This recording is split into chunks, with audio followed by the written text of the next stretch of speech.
Worried about letting someone else pick out the perfect avocado for your perfect impress them on the third date guacamole?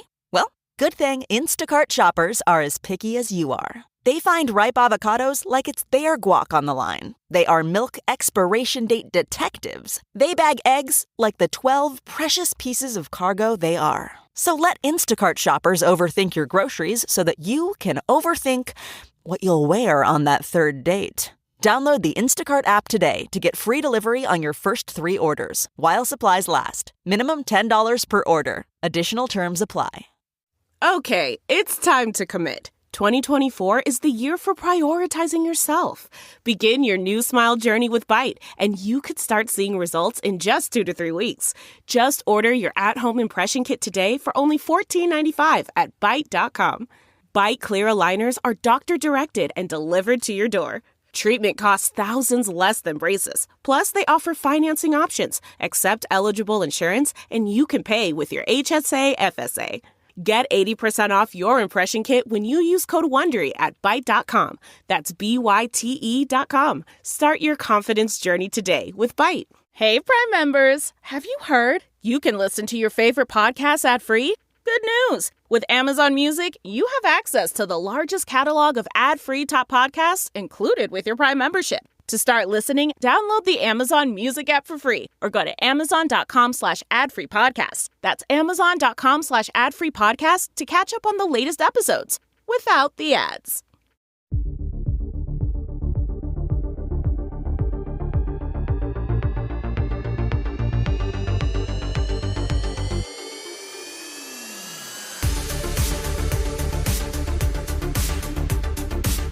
It seems like the Joe Jonas, Sophie Turner moment is going to be an actual series of moments. This is not just like, oh, she drinks too much, give me the children, we're done. Like, this is a transatlantic conflama at this point with other celebrities weighing in on tweets. I mean, prior to this broadcast, I found out that Jessica Chastain, she of the Eyes of Tammy Faye, has weighed in support of Sophie Turner, and I'm just thinking, what is going on here? What are people? This is the funny thing, is that like celebrities think that like this is really what we want to hear from them. Of like, honestly, of like, I stand in solidarity with Sophie Turner.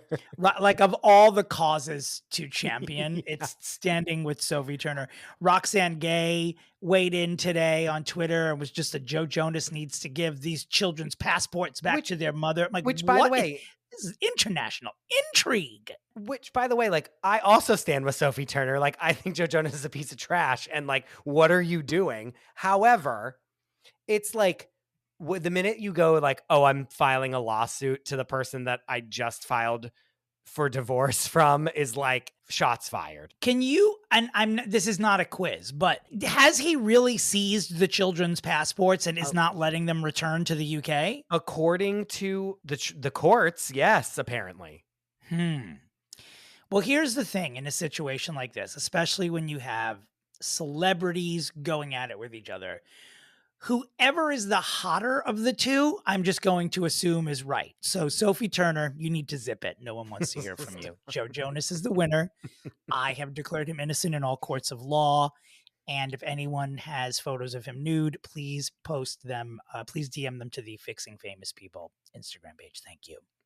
He's the winner. He is blameless. However, it's sad that she like gave up what would have been a really successful career in acting to like have his children, and now he's like holding that against her, basically. Is that what she did, do you think? Did she just... It's sad because Sophie Turner was like, let me go have his children and like be a mom for a couple years while Emilia Clarke snags all the roles coming off of Game of Thrones, the biggest show to ever exist. Right. But now it's like sad because I'm like, I wish you wouldn't have done that, because now like you're just like filing lawsuits against your ex-husband, and like you should be like you should be like getting Oscar buzz right now, not like pulling a Not Without My Daughter on your kids. Do you know what I mean? Well, a couple of things. First of all, I don't actually think Emilia Clarke's been stealing all these roles. I think she was in one shitty rom-com last year, and I was like, this is your next step. Nice knowing you. See you in the prequel or sequel to Game of Thrones, because that's all you got. And number two, a headline I did not see coming was like Joe Jonas complains Sophie Turner, too much of a party animal and unfit to raise children. I'm like, Sansa? What? How is she the offender here in the headlines? I mean, he's obviously planned this offensive for quite a while. That's dirty. That's playing fucking dirty too. And so obviously all the women, including Taylor Swift, are up in arms. Is Taylor Swift in full support of Sophie Turner? Yes. Did you not see the photograph of them walking out of Via Carota? Dominic, do you live on this planet? What are you saying to me right now? Okay, Chris, I want you to remember saying that. And then the first time you don't know one very simple fact, I'm going to roast you like a pig at a luau. I know, but Dominic, go on. This photo was put on every single person's Instagram story that exists on Instagram. Well, I look at yours every day and I didn't see it. Was it on your story? No, it wasn't. You're a liar already. It's the photo of Sophie Turner and Taylor Swift walking out of Via Carota, the Italian restaurant in the West Village, arm in arm, hand in hand. And the internet exploded. Well, can't they just be friends?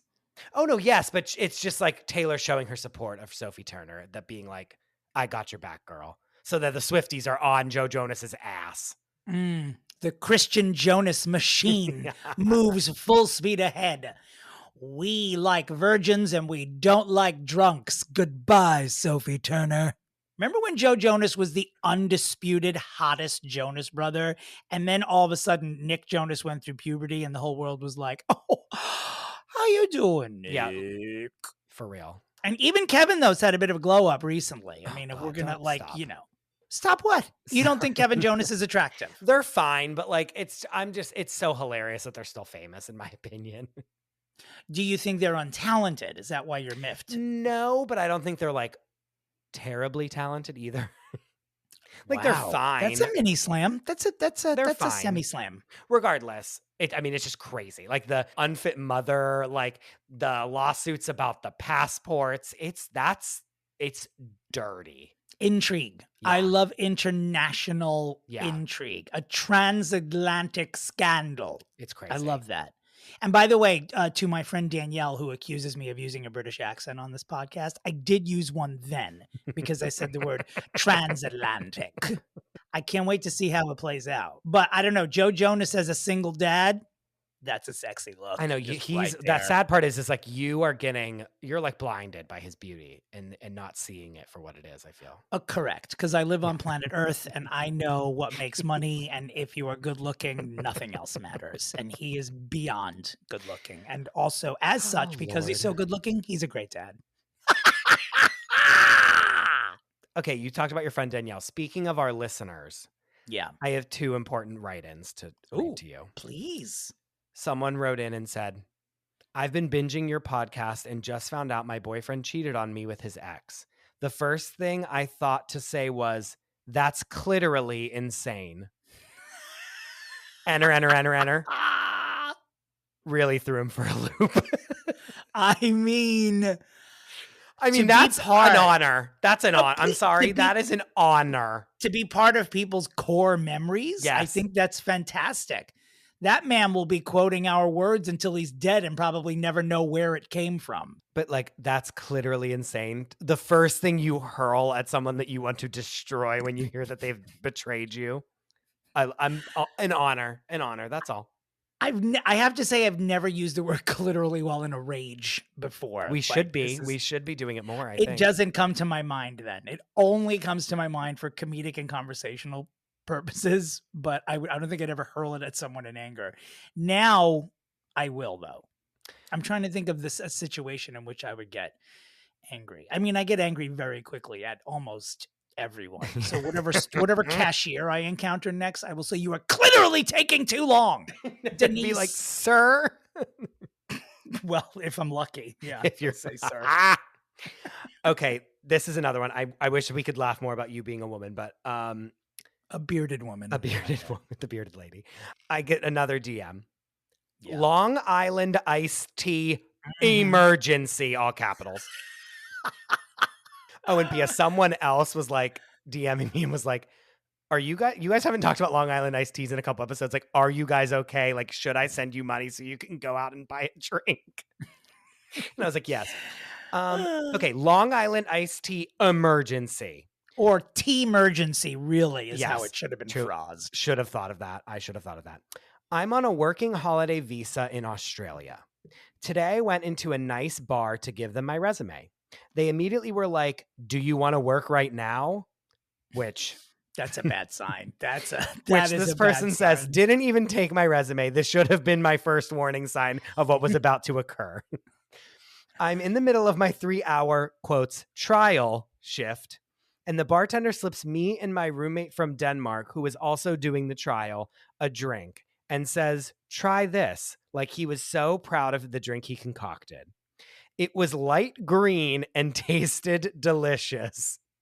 And the words that came out of my mouth, my roommate's mouth, shocked me. He said, "It's a Long Island iced tea." My jaw dropped, and then I thought of you. Safe to say, I will only be returning to this bar as a customer.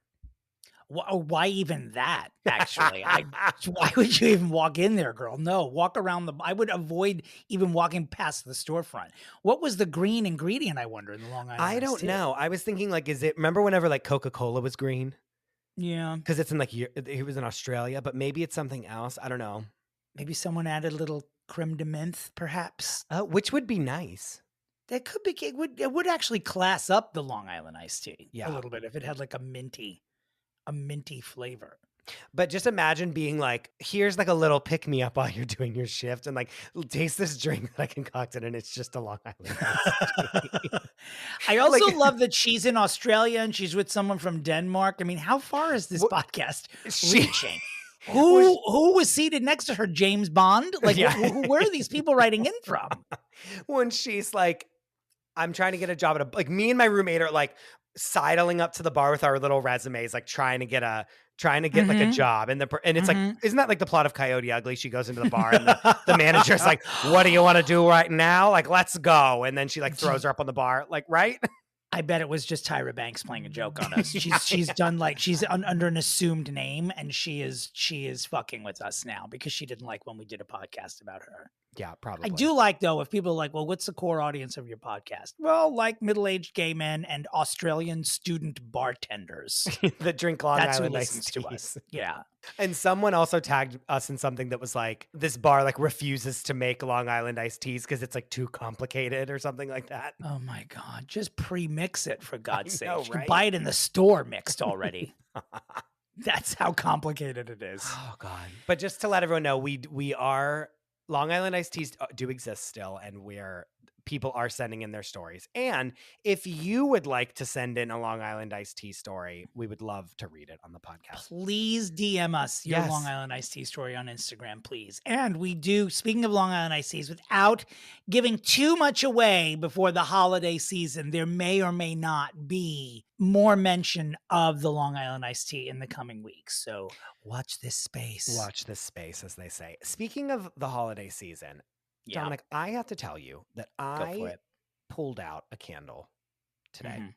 When we were doing our collaboration with Wax Cabin Candle Company, when we were basically like deciding what size we wanted, Jen from Wax Cabin kept like sending us like samples that she had. And one of these samples that I got, you might not have gotten this. I got a pumpkin horchata candle from Wax Cabin Candle Company. It was a small little version. Yes. Dominic, run, do not walk to light this. It is the perfect fall candle. I am so glad you reminded me that I have that, because I remember smelling it and putting it away because I was afraid that I was going to get like super stoned and want to drink it. I thought I was going to melt it till all the wax was liquid and I was going to shoot it. That's what I thought would happen. But it does make your does make your mouth water, that candle, for sure. Dominic, it's so great. It's just pumpkin-y enough. It's not overbearing. I immediately went on the website and bought two and sent them to my house. It's great. It really is great. I'm glad you reminded me that I have it. The Clitterly candles are sold out. Maybe we'll come back with them soon, but I'm just saying, run, do not walk. The Wax Cabin pumpkin horchata candle is a must-have for the fall. It's that simple. Ta-da. Anyway.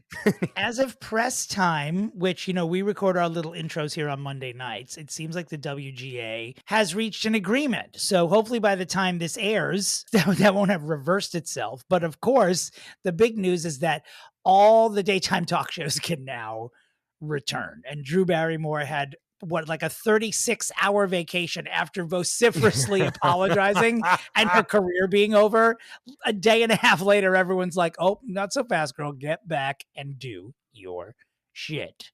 So the question is, it's just, is she permanently damaged from this, or can we just be like, oh, Drew, come on? I kind of want to say no, but it's just one of those things too, where it's like, now you look back on it and it's like a couple days, like, changes everything.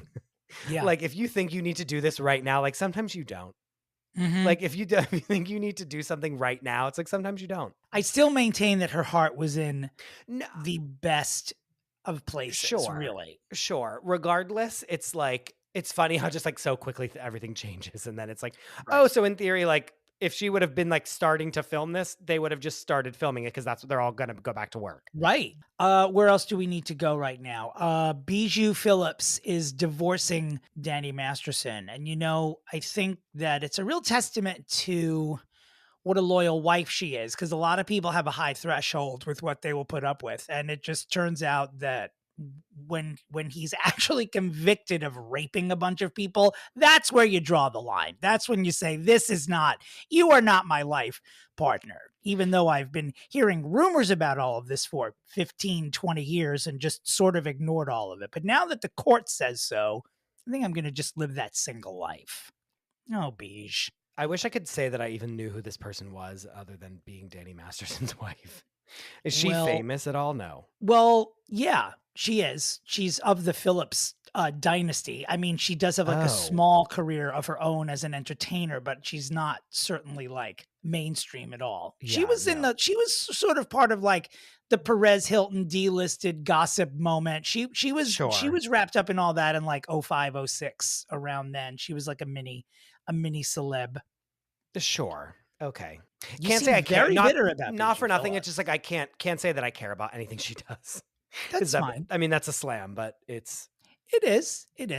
Well, Chris, how could you not know about Bijou Phillips? Her name has only been on everyone's lips for the past 20 years. How quickly wait, and you also need to know that I'm actively cutting out every single time I say, do you know what I mean in our podcast? Now that the people have spoken and I'm the most annoying person alive, I'm actively no one thinks that. Making sure that no one can say that about me ever. No one thinks that. Taylor Swift looks like she's got herself another boyfriend, this Travis person who's on a sports team somewhere in Kansas or Missouri. I have no idea, but the countdown is on until the song that ruins his life. I mean, it's also like dating, like people are dating when they go on 2 dates. Like when you're a celebrity, if you're seen with them twice, and plus it's all publicity. Everything her dates. Why would she need to do that? Is my question. She runs the entire world right now. What does she need publicity for? She loves staying in the press as much as ever. All the Swifties can come for me. She loves articles being written about her.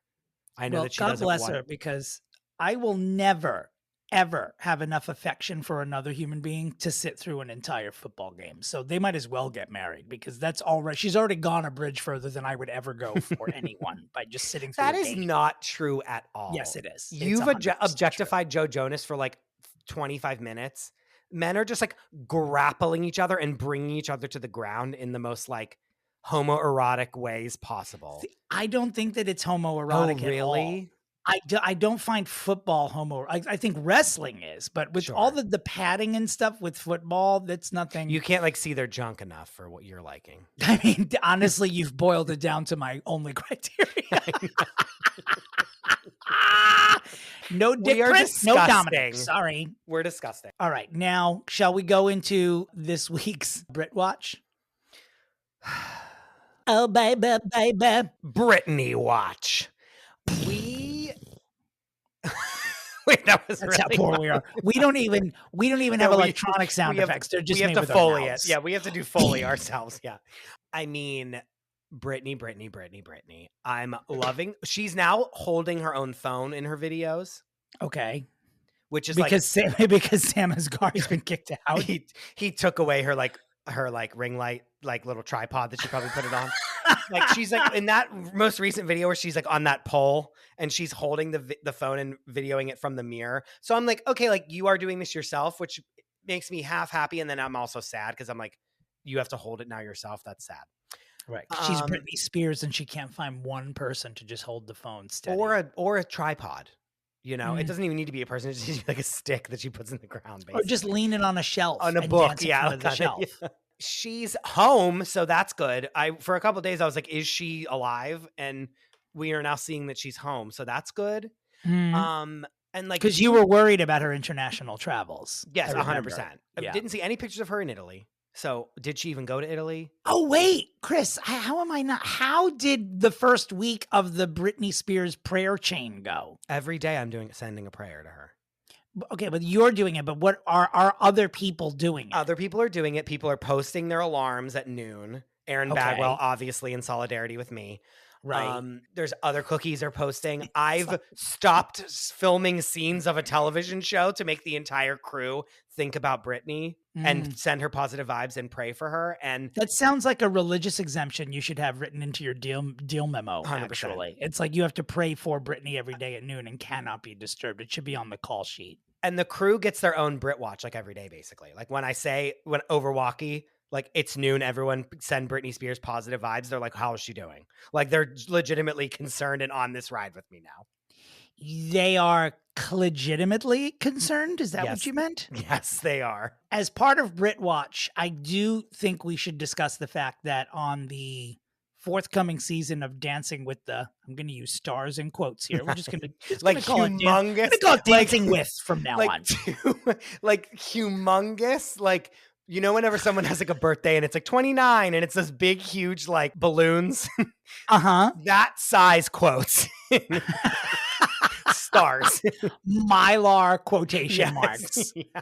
Jamie Lynn Spears will be appearing on Dancing with the Stars. And you got to give it to her. She won't stop. Can't stop, won't stop is the Jamie Lynn Spears life motto right there. How fucking dare you? How dare you? I can't wait to watch On Purpose to vote for everyone else but her. And you know what? I'm also mad. Producers of Dancing with the Stars, why are you not asking Britney to be on the show? I mean, it's possible they have, and that she Why said is no. she not? Let Britney do it. She's dancing around like a freak, auditioning for you every day. But isn't the gist of the show that you can't be like a Britney is, well, she is a professional. No, they have professional dancers all the time. Then how do people like Sean Spicer get on that show? Because it's like, why would they? Because it's stunt casting. That's the whole point. And which is why we all watch it. Because I was like, I need to see Carol Baskin and Monica Aldama from Cheer be on Dancing with the Stars. Jamie Lynn Spears. I hope. When does Britney's book come out? December? October. So Jamie Lynn. A stone's throw from now. Well, yeah. I mean, it is possible that she will still be a contestant on Dancing with. Oh my God, you're right. This book comes out. Holy fucking shit. Which is now that we're discussing it is probably why they have cast her on the show, because I can only imagine that Brit like serves her sister a fresh plate of shit in multiple chapters of this book that I know she has spent several years writing completely on her own.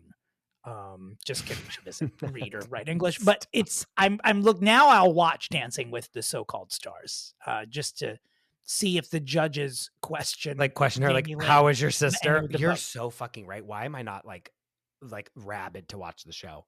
Well, we're beating it out now. Now we're gonna during Brit Watch every week. Oh, baby, baby, we're gonna be talking about Dancing with the Stars as well. Yeah, you're right. Okay, all right. It's gonna be Brit. It's gonna be Jamie Lynn. You know, Jamie Lynn not taking a cue from the Lohan family. You know, where not at all. During someone's 11th comeback, that's where you don't see Dina, no Michael, no Allie, not even a Cody Lohan. Everyone's just sort of gone. Jamie Lynn's like, I gotta make that money, baby. I'm gonna make this. This whole family sounds like Paula Deen to me. Every single one of them. To quote Wendy Williams, death to all of them. You miss Wendy Williams so much. Miss her every day. I think it's the sweetest thing. I think you might actually be one of her biggest fans. I am. I think that we should get her. I mean, what is she doing? She could come on this podcast, can't she? I don't know. Wendy. Okay. Someone just needs to hook her up to a phone. Give her some headphones. Honestly, and as I said in the episode, she just needs an Instagram account. That's all. A quick programming note. We recorded this episode before the VMAs where NSYNC reunited together to give Taylor Swift a VMA. Right. And before they went on Hot Ones and announced that they basically are like going back on tour together. So, and of course, before they released a song in the year's most critically acclaimed, I'm sure it will be, film, Trolls 3. Yeah. So the trolling. Know that the trolling, truly. Right. The crowing. I love it. So know that like we would have discussed that more in detail if it would have happened while we were discussing the episode. But it's still 10 tons of fun. So let's get into the fix. Did you know that parents rank financial literacy as the #1 most difficult life skill to teach? Meet Greenlight, the debit card and money app for families. With Greenlight, you can send instant money transfers, set up chores, automate allowance, and keep an eye on your kids' spending with real-time notifications. Kids learn to earn, save, and spend wisely, and parents can rest easy knowing their kids are learning about money with guardrails in place. Get your first month free at greenlight.com/Wondery. That's greenlight.com/Wondery. This is a mini meditation guided by Bombas. Repeat after me. I'm comfy. I'm cozy. I have 0 blisters on my toes. And that's because I wear Bombas, the softest socks, underwear, and t-shirts that give back. One purchased equals one donated. Now go to bombas.com/Wondery and use code WONDERY for 20% off your first purchase. That's bombas.com/Wondery and use code WONDERY at checkout. All right, this is a little bit of a throwback client, but there's a laundry list of things to talk about with Justin Timberlake. And here to do that with us, it is comedian Holly Brown. Holly, thank you so much for being here. Oh, thank you so much. Thank you. Thank you guys for having me. I long-time listener, love the show, and thank you. Excited to, do a little dunking on JT. The worst person I've ever met is a huge Justin Timberlake fan, and the best person I've ever met is a huge Justin Timberlake fan. Wow. So I find that crossover very fascinating given his history. And disturbing, yes. Yeah, a little bit. Well, we start off, of course, by revealing the middle name. Now, if you know it, don't play the game, but what is your guess about what Justin Timberlake's middle name would be? Oh my God, I've heard this, and I know, I don't know what it is, but I know the sphere it's in because I think it's a dweeb. I think it's something dweeby and or can be dweeby, could be any gender. I have 2 guesses. Go ahead. Weirdly, the words, I'm using my clairvoyant abilities to try to conjure this, and the first 2 words that came into my mind, one was Courtney. Is that correct? Good guess. It's not Courtney, but that's a wonderful but it's close. Guess. The second one, which I can't explain, is Messiah. It is absolutely not Messiah. It is Justin Randall Timberlake. Oh, God. You made it sound like it was like something insane. I think that's uncommon. Yeah, the word Randall, I think so. Randall's not great. Yeah. It's not great. It's not. And in case anyone's wondering, he was born in 1981. He is 42 years of age. Is Timberlake his real last name? It appears to be. Yeah, he is. Because that's like a celebrity last name. Like I would assume that would not be his real last name. Or a news anchor name, or maybe a forester, or a scientist. Well, we're going to get into like geography. Well, we're going to get to like the downfall of his career, which was that weird album where I think it was literally called Man in the Woods. Remember he had like that one weird album. I barely do. Yeah, I actually barely remember. I know. I don't know any songs songs Super Bowl, and everyone was like, "Who are you? Where do we start?" Well, I'll tell you that my first. Yeah, what was your first like tussle with Justin Timberlake? If I'm not mistaken, NSYNC was on the Ricky Lake show when I worked there in the mid 90s. I think that they were there, but I didn't produce that segment. Britney Spears was absolutely on Ricky Lake when I was there, and she was a child for real when she was on that show. And I remember her being in the mega room and being an actual child. I was told, I think NSYNC was there. If anyone who worked at Ricky listens to the podcast, send us a DM, because I do think that they were there right before they sort of like took over the world. But this is the last band that I remember that took over the world in such a way where it was like manic. Like you remember like when NSYNC was around like 99 2000, like they released an album and it sold over 2 million copies in one week, which at the time was unheard of. And they just were superstars very quickly. I never did though see, and you guys are younger than me, so maybe you have, I never watched the Mouseketeer era of the Mickey Mouse Club. Yeah. I was too young. That was a little bit before me. Yeah. Same. I haven't. However, NSYNC's first album was the second CD that I ever owned, only to be eclipsed by the Spice Girls' first album called Spice. Mm. And if that doesn't tell you something about my personality, like, I don't know what will. I mean, I'd still go in a heartbeat so fast. And, you know, I have to. I would go see Backstreet Boys in a heartbeat, but I'd even see Joey Fatone performing right now at Epcot in a heartbeat. Can I tell you, he would come to your house. He'll do a backyard barbecue for you for $50. I swear to you, he's like a live cameo celebrity. He'll just come to you. I feed him in burgers? Yes. I worked with Joey Fatone before. Is that a euphemism for having had an affair with him, or you actually did work on a job with him? Okay, incorrect. I worked on a show called Rewrapped that was on the Food Network. He was the host. It only lasted 2 seasons, and it was Mark Summers was also like the main judge, and it was basically like remaking snack foods. And he was Joey was great. He was so nice, the nicest person, hard worker, was ready to go, and I was like, wow, a class act. And in the raffle, we did something where it was like we were doing a raffle and we were winning prizes or something weird. I don't know why. I think it was just for like crew morale. And one of the prizes that you could have won was like this VHS tape that he had shot that like was sold at the time, like at their concerts. But it was like, it wasn't a porn by him, Dominic.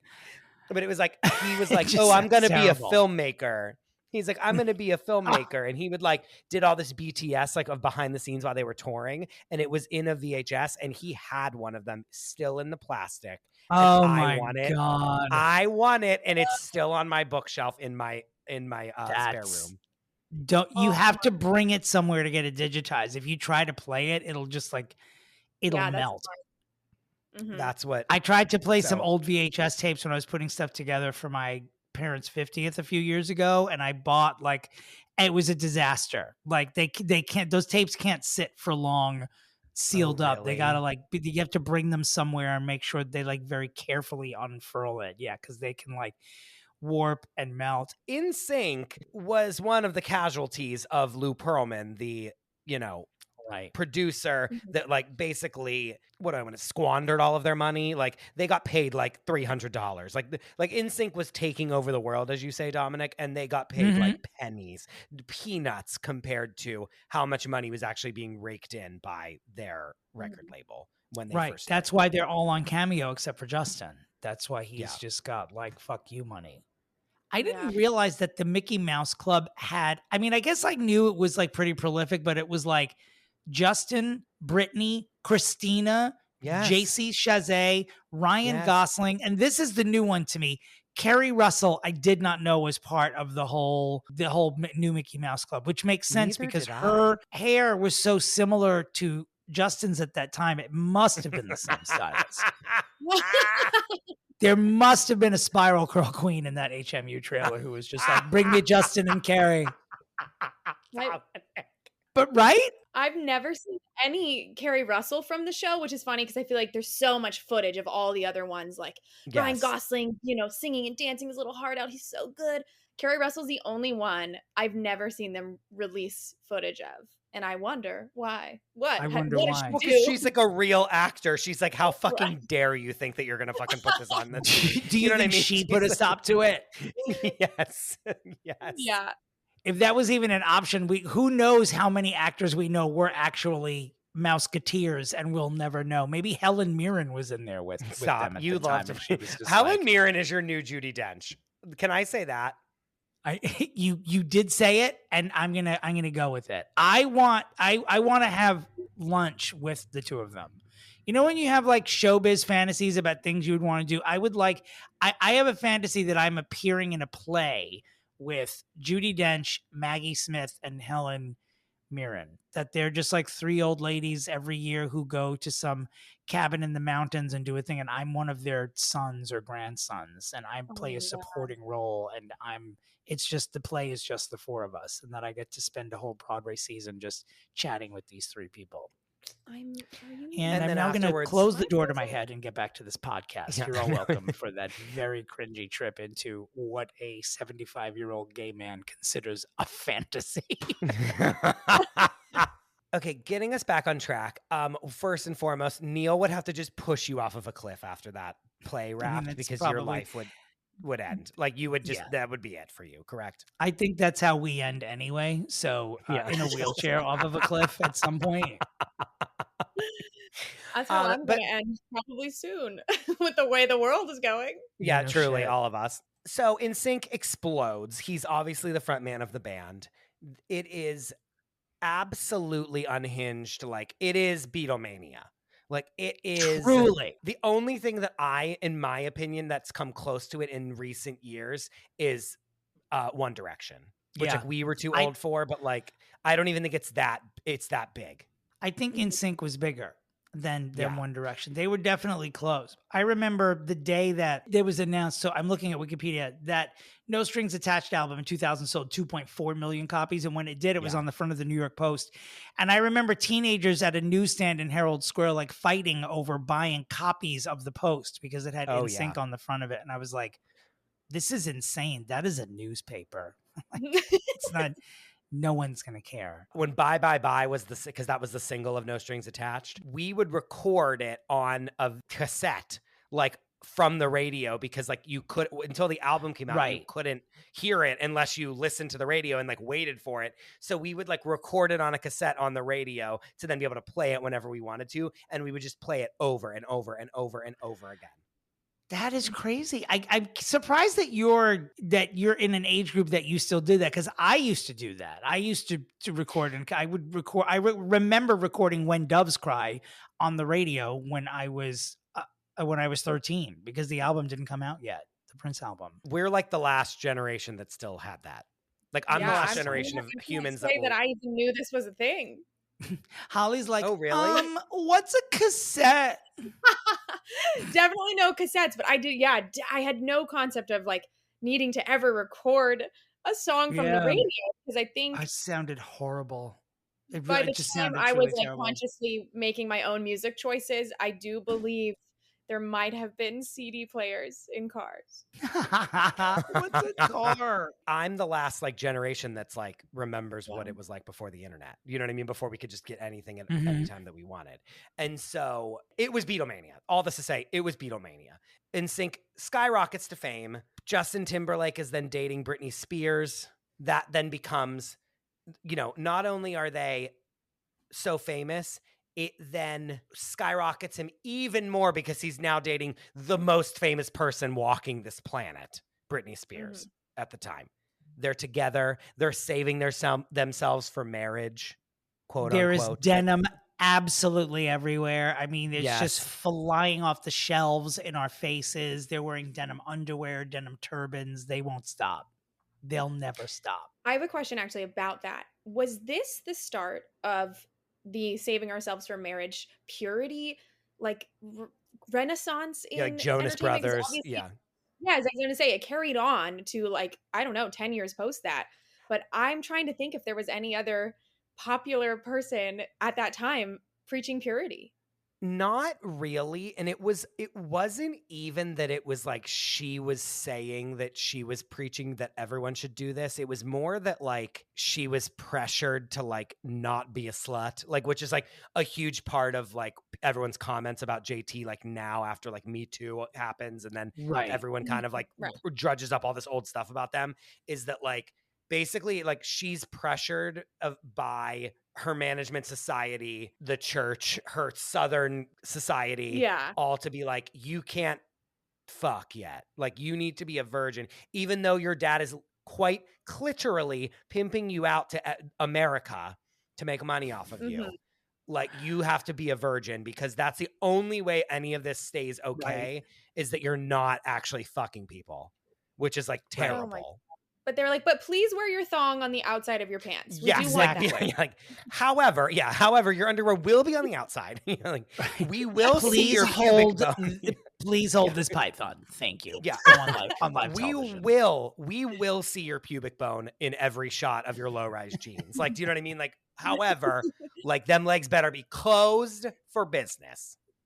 Oh my God. I mean, so many thoughts about that. Just the purity, comments then, especially post Justin Britney breakup. Some of the interviews Justin did where he was being asked, oh, did you sleep with Britney Spears because of the rumors of the cheating? And him, I think, eventually in one interview saying, okay, yeah, quote, without saying this, okay, yeah, I fucked her. Explosion. Again, allegedly, Britney Spears cheats on Justin Timberlake with Wade Robson, who is one of the accusers of Michael Jackson. Justin then dumps her and is upset, but then reveals to everyone that, like, we actually weren't, even though we said we were saving ourselves for marriage, we didn't, and I had sex with her, and outs her. And then that's like a media firestorm for Britney Spears, and Justin does not receive any flack for any of this. And it's like, that's something, again, in post, like in 2022, we're talking about that, not at the time. At the time, it was like Britney Spears is a whore. Yeah. Whereas, like, that's the first time of like his many times where he just like reveals things, whether it be information about Britney Spears, Janet Jackson's breast, or like, other things that like then the women then take the fall for it, and he's like still has a squeaky clean image, even though he's the one being like fucked up towards it. I mean, can you even believe that Britney Spears was in some sort of like purity moment like 20 years ago, and now she like goes on Instagram Live, like, she's like completely naked. Hey y'all, I got a tattoo on my clit today. Y'all want to see? I'm on this pole. That sounded like Paula Deen. Every time I do Britney Spears, it's Paula Deen. And the thought of Paula Deen having a tattoo on a pole, on her clitoris makes me not want to eat for weeks. Ever again. Hey y'all, Paula Deen here. Let me show you this tattoo on my clitoris. Stop doing it. I hate it. Stop. Halloween is done. I'm going as naked for Paula real. Deen. All I have to do is shave my chest. All I have to do is shave my chest. I have no costume. You already have a blue buttoned up shirt you can just throw on. And I'm just going to go nude as Paul Dean. I'll wear my own granny panties and then just go shirtless. You could Pooh Bear it. You could do blue button up and then a big, area to show the clit tat. Yeah, no pants. Yeah. No pants. Hi, y'all. Lord. But no, it is laughable that Britney Spears at one time was like supposed to be saving herself for marriage. It is an absolute comedy. Justin then goes solo. He's the biggest celebrity in the world. He does Cry Me a River and goes on tour with Christina Aguilera, Britney Spears' biggest competition. Remember the Justified and Strip tour? I do. Mm-hmm. God, I forgot about that. And now I am, even though I'm mad at Justin Timberlake, I am mad at myself that I didn't go. Yeah. That was like the Eras tour of the time. Uh-huh. Like people were like losing their minds. And that was like when Beautiful came out. Like that was like a time. So Cry Me a River is like the song he writes about the breakup with Britney, and like has a model in the music video that looks exactly like her, wearing a fedora like Britney wears. And like it's very obvious that he's writing the song about her. And that's why stuff like that is why he gets a lot of shit for betraying all the women that he's been associated with, because it wasn't just like, oh, this is a song. This isn't Taylor Swift writing a song about one of a handful of people that she may have dated. This is him on his debut album using the celebrity of someone that he dated and sullying her and literally not just sullying her, but ripping off her look, like deliberately coming for her and launching a solo career. I mean, there were other singles on the album, obviously, but Cry Me a River is a pretty iconic video and song in his catalog, you know? So it's sort of like trashing Britney was at the base of his solo stardom. That's why he gets a lot of shit for I know I feel like he's really started his solo career on like a male revenge fantasy. You know, because it didn't stop there. There was Cry Me a River. Then I think it was the next album, What Goes Around Comes Around. I'm not quite sure what album that was on, but that music video, again, like very clearly about Britney Spears, you know, get over it, bud. This is a couple years later. And I think, if I'm not mistaken, one of the lines is like, tale as old as time, girl, you got what you deserved. And the video ends with Scarlett Johansson dying in a car crash. Oh my and it's like, God. he could not stop at Cry Me a River. He had to then kill her in a video. Wow. I didn't know that's where this is going. When you were like saying that she got what she deserved, I assumed it was gonorrhea or something like that. I didn't know that it would be manslaughter. Good Lord. That's a tale as manslaughter as well. So. Jesus. That was his like Eminem era where he like wanted like to like call death upon her. You know what I mean? Like think about like all the songs are like Eminem is like saying that he wants to murder the mother of his children. Right. Maybe that was every white man's Eminem era. Every straight white man failing upwards Eminem era. Well, this brings us to 2004, obviously, for the biggest scandal of his or anyone's career, really. This was an absolute catastrophe that shook the world. It was.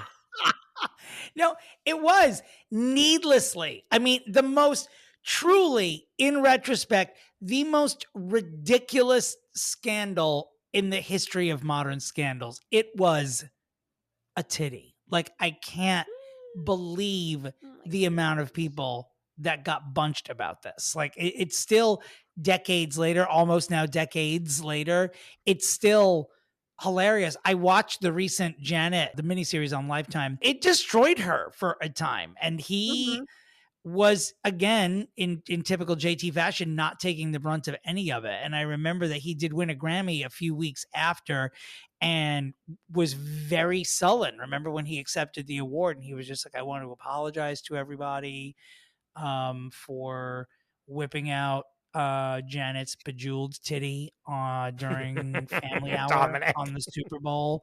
And I accept this Grammy, and Britney Spears is a whore, and I am your golden god. Thank you. And then went on to have decades more and they of were a like, career. Yay! Yeah, like, and they were like, yay! And then meanwhile, they were like, Janet Jackson, don't you fucking dare even seriously, don't even dream about thinking about coming to the Grammys this year. Yeah, they like, wouldn't. No one would throw Janet whore. a crumb for years, basically. For years. Still now, basically. Yeah, even after an Oprah interview, nobody, like, her career. it effectively ruined her career. Yeah, like, 100%. Yeah, every single person on with internet access was like, remember whenever like this happened and we all acted like it was the end of the world, and also then ruined a woman's life because of it, and the man that caused it to happen quite literally walked free and didn't take any of the brunt of any of it. Do you think if it happened today that he just would have been arrested? Because like times are very different now. Would they have just arrested him for assault on the spot? Would he have spent the night in jail? We would have strung him up right then and there. Like it would we would have crucified him on live television and put Janet Jackson on the $5 bill after that, to apologize for her humiliation. Which again is like overcorrection of like, this person now needs to like, this is like the Colosseum level of like, we need to make this person like want to kill themselves because of how much hatred we want to have for it. It's like the other way that now it would happen. But all this to say, skates right through it again. Then at that point, is Future Sex Love Sounds out at that point? No, that came out after the Super Bowl. Because the Super Bowl was in 2004. His second album came out in 2006. And that was Future Sex Love Sounds, right? That is Future Sex Love Sounds. Because I remember that coming out and being like, oh, wow, he's really like this is Michael Jackson. Like, this is like, he's solidifying like how good of an artist he is. Mm-hmm. And was, I mean, at that point, unstoppable. Like, I remember 100%. Sitting with a boyfriend watching him perform on television around that time after Future Sex came out. And we were like, this is the greatest male entertainer of our generation. I mean, I'm a little older than him, 100%. but of our musical generation. Like, we were like, this is, he was the heir apparent to Michael Jackson. He really was. Yeah, he was so good. I remember going back and watching old clips of him from this time. And I was young. I was at this stage, I was probably about 13, 14. And I was absolutely straight up watching this being like, am I pregnant now? Is that how that works? Because this is, I just think I constantly had that in the back of my head. I've been impregnated through my screen. It's so good. Sexy Back was on that album, and it was number one for 7 weeks. That was the lead single to the album. He did bring it back too. And Holly, that is the album that What Goes Around Comes Around was on that second one. So and he really still was putting Britney Spears' name in his damn mouth. She should have been a dead horse at this point, but he kept beating her on this album. Like, he just wouldn't stop. He's like, maybe he's superstitious that he can't have a successful album unless he trashes Britney Spears with innuendo. Oh, maybe should we go back and comb through more recent albums? Even Man in the Woods. I'm like, did they have sex in the woods? I don't know. Well, maybe Britney will cover all this in her book. Britney's book is coming out soon, and I'm the Justin chapters are the ones I'm most intrigued to read. Oh God, I don't really care about Sam Asghari or her parents, or I just want to know about Justin. I want her to intimately describe her passionate moments with him. I hope there's like an audiobook for it as well. Future Sex Love Sounds has like Sexy Back, My Love. Remember that song? Great song. Oh yeah. That whole album is good. It's all good. I even liked fucking 4 Minutes to Save the World with Justin and Madonna. I thought that was a good song. I listened to that to death. And let's not forget that he started being an actor at this point. You remember he was in The Social Network for 5 minutes and was trying to mount an Oscar campaign. And we were like, Justin, easy does it, girl. Like, and people were like, easy does it. Behind him. People were behind him in that. And I was like, he did nothing. That role was the easiest role I've ever seen in my life. Like, any of us here could have done that role tomorrow. Yeah. But all this to say, he kept getting movie roles. He then is on SNL every week for no reason at all. Just like, so at this point, he's really hot. He's very good. He's a great dancer. He's a great singer. And now he's insanely funny and holding it on par with the best comedians. I mean, in retrospect, in America, BFF was Jimmy Fallon at the time, but who's counting? Like everything's looking up for him so far. And then he goes away for a little bit, comes back with the 2020 Experience, which again, like that album came out right as I was moving to New York. And that was like, it was everywhere. Like Mirrors. I see. That's when I stopped, I think, following his career as closely. I know, but is that album, which is I know so popular and a big. Like, yeah, Suit and Tie. Remember that song? Yes. Like he had a whole renaissance again, where he then was like, I'm the next Michael Jackson. Like, I think you guys all forgot about it, and let me tell you about it. Right. You know what I mean? Because it was sort of billed as like a comeback. Yeah. And then I forgot about the whole Cameron Diaz. Remember, he dated Cameron Diaz for a long time. Oh my God. And how do you not date Cameron Diaz? We assume you're a good person if you're dating Cameron Diaz. Wikipedia says that in 2003, he was briefly linked to Baby Spice. That makes sense. Oh. Yeah. But that's like was like publicity. Really hitting that's all like they went of on the major. Dates. Well, they probably just fucked in a restroom at a club somewhere. Or pretended to, so that the paparazzi could take photos of them. How do you pretend? Oh, okay. I thought you were saying that maybe they dry humped in there rather than like. No. I just mean like, I'm sure that was deal. I'm sure that was like a publicity stunt on both of their parts. I believe that's called frottage. I hate you so much. And so you're such an idiot. So the thing is like at the 2020 Experience, the concert that he put on for that was with Jay-Z. Do we forget this also? I have not forgotten that. It's always been bizarre to me. It has always been weird. He, again, like eclipsing everyone, just being like with like the best mind of music ever is like, I'll do a concert with you. Sure. You like white idiot. You know what I mean? Like, and he's like, okay. And then like they do a concert together. It's like pandemonium. And then he goes away from music for a long time. For how long? When did that album, when its 2020 Experience come out? I have to put my glasses on because I'm looking at this Wikipedia entry about him. And it said that in July 2002, he bought a house owned by Helen Hunt. And I thought that it said that he had dated Helen Hunt. And I thought that I should step down as the co-host of this podcast because I didn't know that there was a period of time where he had dated Helen Hunt. Yeah, that would have been. What a PR move. Baby Spice. I mean, for Helen a million Hunt. reasons. Yeah, no, Yeah. that's like Ripley's Believe It or Not is what that is. Because then he does the Super Bowl again. And it was like he had this album called like Man in the Woods. Wait, what was it called? Let me like actually figure out what it's called. He's apologized a lot. And that's something we need to focus on. How many apologies has this man had in his career? When we keep taking him back, that's the bad part, is that like he does that. He then has this Man in the Woods like thing. And the thing that sucks is that he then does this like different sound that is like more like not country, but like just not Justin Timberlake, like the next, like the Prince of Pop. And he does the Super Bowl. And a lot of the songs, he was wearing that weird like mountain shirt. Do we remember this? Barely. The little kid was like videoing like him while he was like singing with the little kid. Do you remember that? Oh, I do remember that. Remember the kid was like videoing. It was like FaceTiming his friend, and like Justin Timberlake's like right next to him, like performing at the Super Bowl, and the little kid like stole the show. Like he has that Super Bowl performance, which is supposed to be like his big comeback to the Super Bowl, and it fell for the first time ever. He like falls flat, and it like was terrible. No one liked it. They all thought songs were weird. It just like wasn't the performance that they like wanted it to be. Well, and they were already bitter that he was going to be there, that he had been invited back, and Janet had not. So there was already just severe animosity toward him even coming anyway. And that whole, from what I understand, that whole debacle was choreographed by... What? I wanted to say it was choreographed by Helen Hunt, and I literally couldn't get it. I couldn't get it out of my mouth. It's so, Scott, I am so...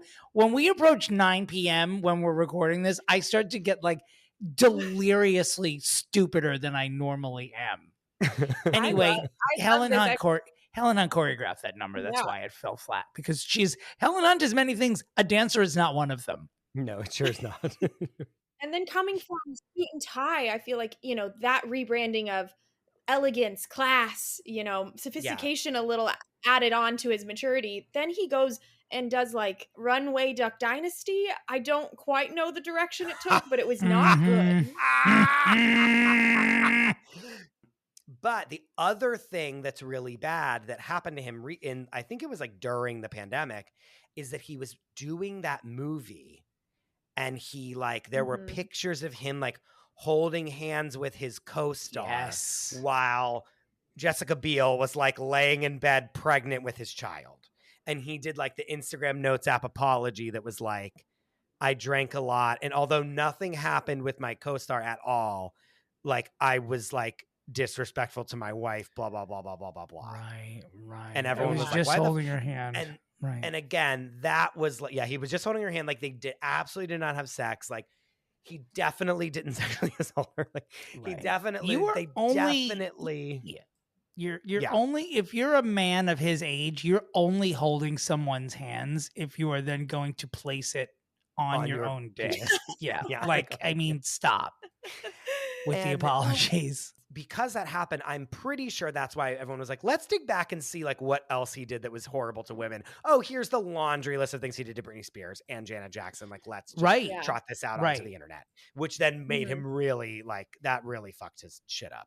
Yeah, he wades it out though. He waited this out. Yeah. Because I think that happened in 2019. Actually, I think it was right before the pandemic. And then I feel like I didn't hear much about him over the pandemic, besides, the rumblings of bringing back up the old interviews or whatever that started to trickle when the Free Britney movement.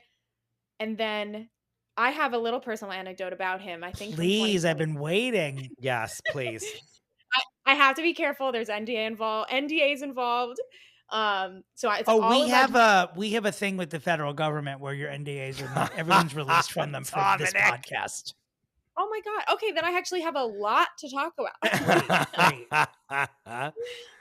But I can't say who my connection is or what the event was, but it was a very, very very high profile event, one of the biggest of the years. I knew somebody there in attendance and was there all night. As soon as I talked to this person, I had to ask, like, give me all the scoop, tell me everything about every celebrity. And this person was rolling their eyes when they brought up Justin Timberlake. Oh my God. And said, firstly, his face, I hope this sounds bad. Allegedly, his face was so red and puffy, like immediately. No. Yes. And then also he didn't know how to order tequila, which I just find, that's probably a through line in so many celebrities though, where they just go to the bar and they go, I want tequila and put it on those little frozen things. I mean, to be fair, he has been famous his entire life.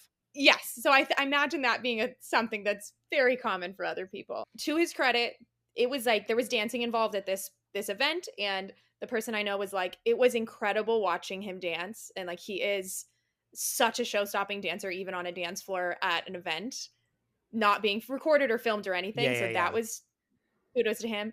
And then the other thing though, this really stood out. I was like, well, how long were you there? And my friend was like, oh, I was there all night because he would not leave.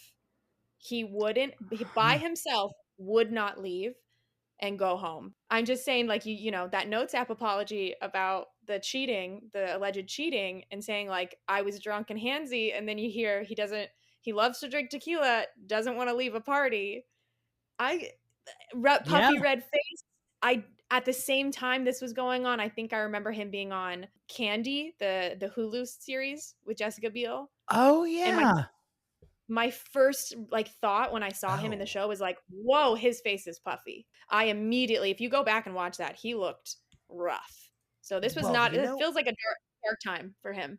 Well, you know, that's, I mean, not for nothing. It's like when you grow up and you're in the Mickey Mouse Club as a child, your first boy band when you're like, what, probably 16 is an international phenomenon. And then every single thing you do other than one thing basically is a humongous success. Like that's hard then once you're kind of like not really that big of a celebrity anymore. Like he's on that dance floor, like being like, remember me? You know what I mean? Like he's like, remember this, remember Sexy Back? And everyone's like, I'm a 20-year-old influencer. I have no idea who you are. Do you know what I mean? Right. Like that's rough. He's dancing in basketball shoes and baggy khakis on a stage. Right. Yeah. Timothy Chalamet's like, sir, what? Like, I mean, that's hard, right? Don't you think? Know. Yeah. And, you know. I mean, like, is he old enough to be Timothy Chalamet's dad? Not really, I think so. Yeah. Hey, Siri, how old is Timothy Chalamet? Timothy Chalamet is 27 years old. You better bring that accent aigu, bitch. Good for you. Yeah, Timothée, by the way. Timothée Chalamet. I refuse.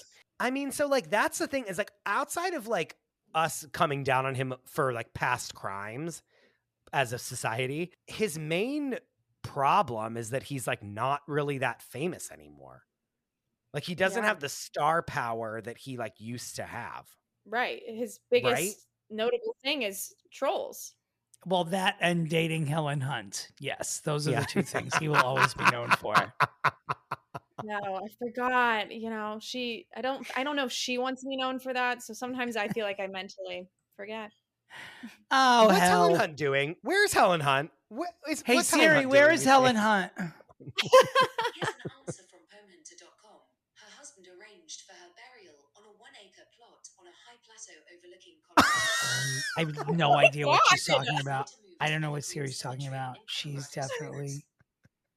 Is Helen Hunt dead? Well, this is the thing. Siri, I believe, is on Ozempic and has not been eating like at all. She has no nutrients. And so you ask her about anything, she just answers with something about Helen Hunt. That is literally her thing now. I don't know what she said, but Siri does not know where Helen Hunt is now. She's probably in hiding because she knows we're recording a podcast about Justin Timberlake. And whenever anyone talks about Justin Timberlake, they have to talk about Helen Hunt. So she's like, here we go again with the tweets. Sorry, Helen. Oh, goodness. Free Helen Hunt. Free Helen Hunt. Is there really anything else we need to say about Justin Timberlake, or do we feel good? I think we feel good. I think it's time to pitch. Okay, Holly, as you know, we now pitch our ideas, and you are going to be the judge who decides which of these pitches is sent to Justin Timberlake. All right. Justin Timberlake, you've done a lot of bad things. What? What are you laughing at? Dominick's off the rails.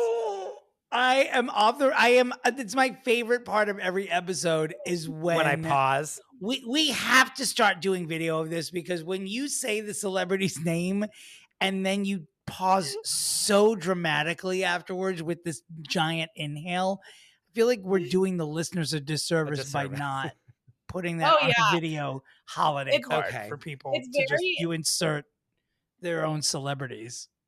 It's very intervention, like you're sitting down your friend. It is exactly that. It is exactly that.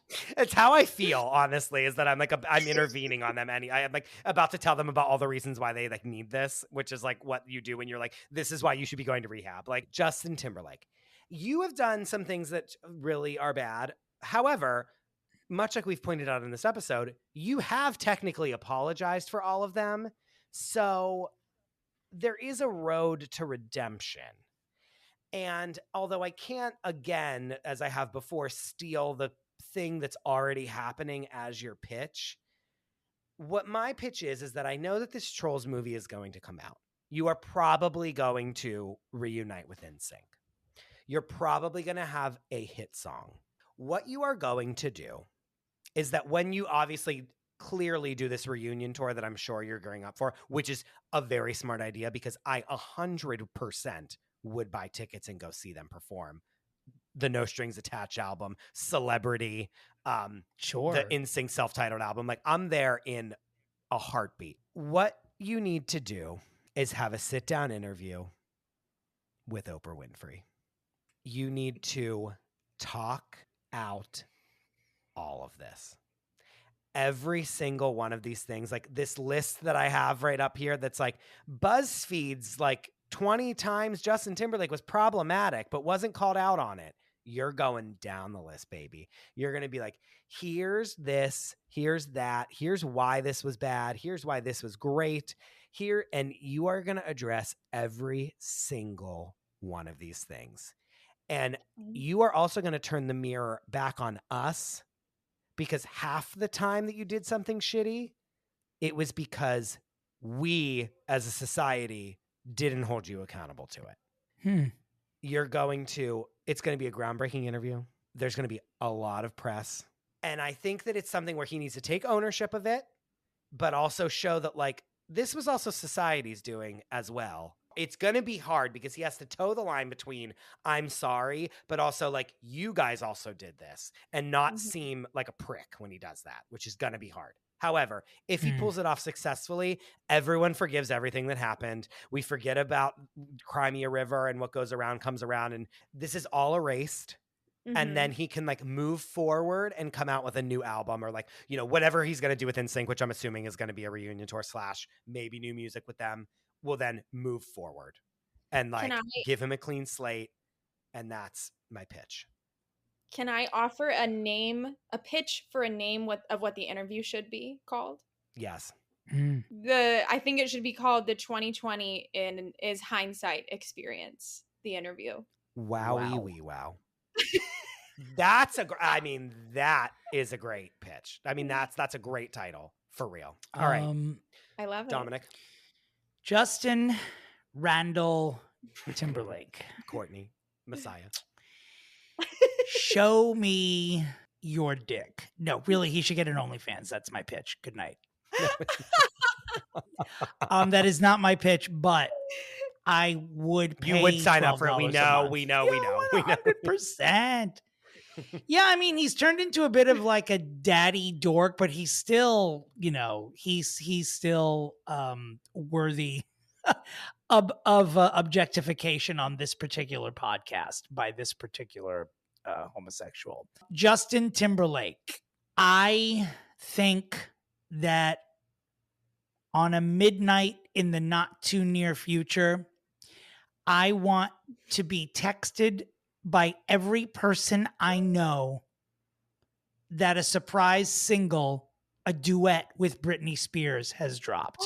Wow. That is what I want for both of you. I got chills. Dominic, I have chills. how fucking dare you? Oh my God, that's so fucking good. my Fucking God. bitch, fuck. I'm so mad at you. First of all, you're about to get even more mad. On bass, I hate you. playing bass in this single, Helen Hunt. I thought you were going to say Joey Fatone.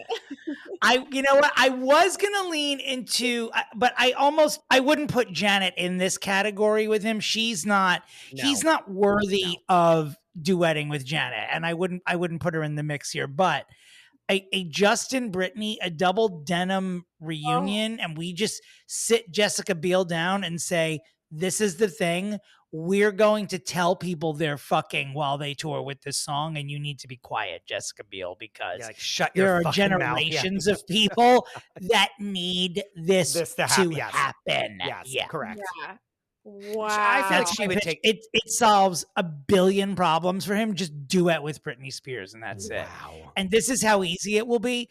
Not only will Britney not have to be in the same room with you when the single's recorded, Britney won't even have to actually ever sing and send it anywhere. She'll just be a robot or a Dyson 5000 or a Roomba. We'll do the singing like it did on the Elton John duet. Yeah, it's like the Elton John thing. Like he carries a song and she just does some oohs and ahs. Like she breathes on the track. That's what we like. That's all I need. Right. From all she needs to do at this point is send a voice memo on her iPhone that just goes to anybody, and they'll take that and turn it into a full-blown symphony. 100%. And it'll be a fucking I'm so mad at you. How did I not think of that? How did I not think of this I'm so pissed. I don't know. And you fucking talk about Britney Spears every 45 seconds like clockwork. It's like the sun setting around here. Oh God, I do hope there's a little Britney doing a British accent in this song. You know, if I'm just gonna make it my perfect song, she'll have that would be great. A hint of that would be great that she loves to pull out. God, I love her. I want her in the cover art to be wearing the denim version of the outfit that she wears now. She wears it every set are toddler panties and a dish rag. Yeah, I know. To quote Dominic, which again I think about this every day. I swear to you. Dish rags on top and child's panties on bottom. That's her uniform for every her Instagram time videos. She's on Instagram. That's what she's wearing. Yeah. But and the denim, the hair. God damn it! All right, Holly, go ahead and tell us who wins because it's not me. I mean, world peace. We're talking about world peace here. I have to go with Dominic. Correct. No, but much deserved. Why? Much deserved. God.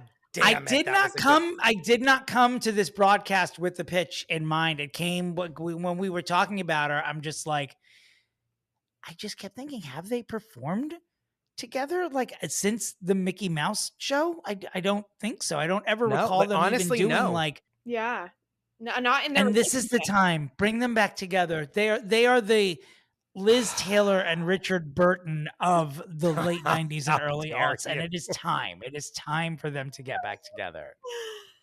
Oh wow! Oh my God!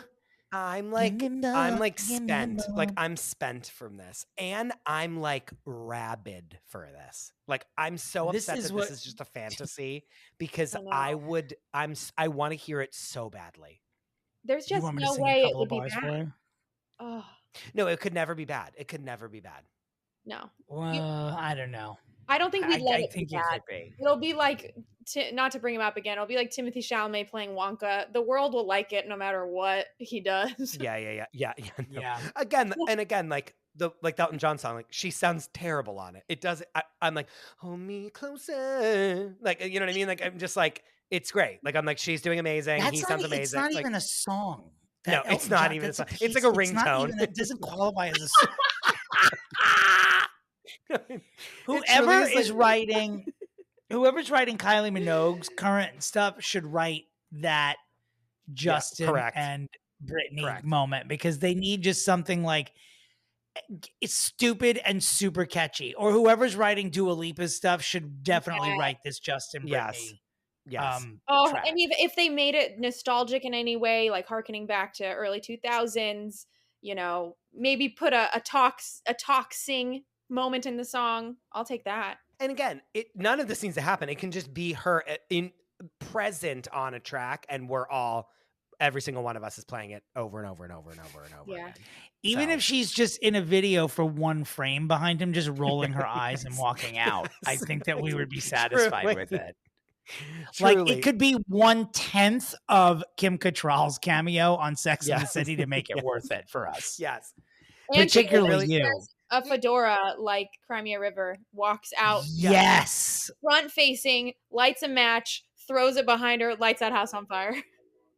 It's truly Holly. It's like, do you understand? Chris is now when he wears Shelley's the end of this podcast, he's going to write this song because he's going to single-handedly make this duet happen, and he's not going to rest. This needs to happen. Thank you for your collective work today. I mean, so much healing has started for me. And I can't imagine. I'm here to heal your entire generation. Who says the elderly aren't wise? No, truly. Mm-hmm. Oh, wow. Okay. I have a lot of work to do. So, Holly, where can people find you? Yes, let's let you have a break before you have to go through the hardest part of your life, writing the song. I'm going to every AI website and just screaming, "Write me the Britney Justin comeback single now," and like make them all like do it against each other. Yeah. Oh man, maybe that's what they've been working towards all along. They've been collecting our data to do this. God, I wish. You can find me, I would say, most active on Instagram at Holly Brown Comedy. I'll post all my show dates, all my deets there, and I'll be probably doing some tours this fall in October and a lot of shows around Los Angeles. Yeah, October. I'm getting married in October, so I'm taking. Woo! Congratulations! Thank you so much. It's to Helen Hunt. I knew that she was a lesbian. We have finally have confirmation. There's no more allegedly. Helen Hunt is marrying Holly Brown. Mm-hmm. The theme is Oktoberfest. Everyone will be in lederhosen because it is a lesbian wedding. Holly, congratulations. Yeah, we'll be serving we'll be serving hunty, very hunty. Oh, I bet. Yeah. Dominick, where can people find you? You can go to my website, which is dominterry.com, and my socials are at Dominick Pupa. Chris, DeRosa, I have only one question for you at the end of this podcast. Where can the people find you? You can find me at the Chris DeRosa. You can find the show at Fixing Famous People. Please write a review and let us know who you want us to fix next. I wish you both well, and as always, where's Shelley? Goodbye.